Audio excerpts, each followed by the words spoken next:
नमस्कार मित्रांनो.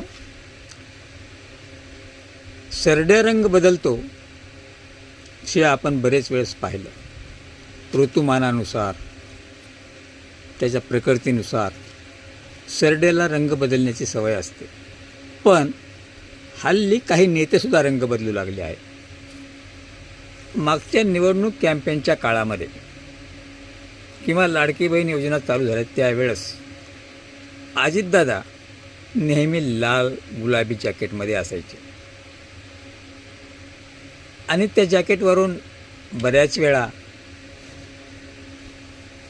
गदारोळही झाला की अजितदादा गुलाबी जॅकेट का घालतायत, का भारतीय जनता पक्षासोबत गेले म्हणून त्या कमळाच्या फुलामुळे ते गुलाबी जॅकेट घालतायत की काय, असे बरेच प्रश्न एकमेकांना काही माणसं विचारत होती.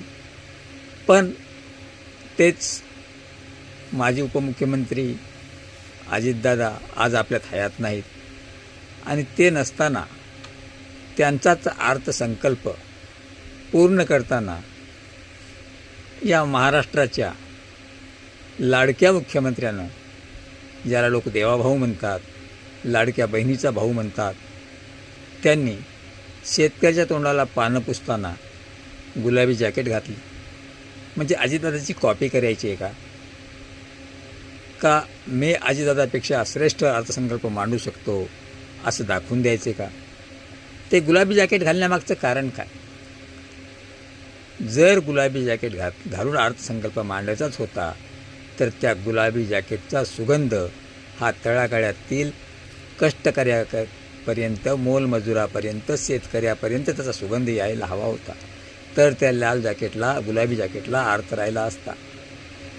घातलं खरं गुलाबी जॅकेट, पण त्या गुलाबी जॅकेटचा सुगंध येण्यापेक्षा ते काटेच सर्वसामान्य माणसाला बोचायला लागले.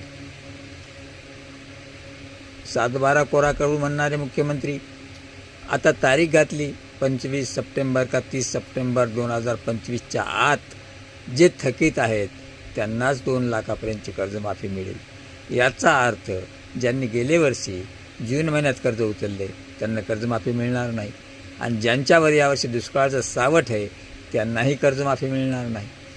म्हणजे अजित पवारांची कॉपी करून ज्यांनी सांगितलं होतं गेले वर्षी अर्थसंकल्प मांडताना मी पुढच्या वर्षीच्या अर्थसंकल्पात शेतकऱ्याला दिलासा देईल, तर दिलासा देण्याऐवजी त्याच अजितदादाच्या जॅकेटची कॉपी करून गुलाबी जॅकेट घालून शेतकऱ्यांच्या काळजाला काटे टोचण्याचं काम या मुख्यमंत्र्यांनी केले. तुम्हाला काय वाटते?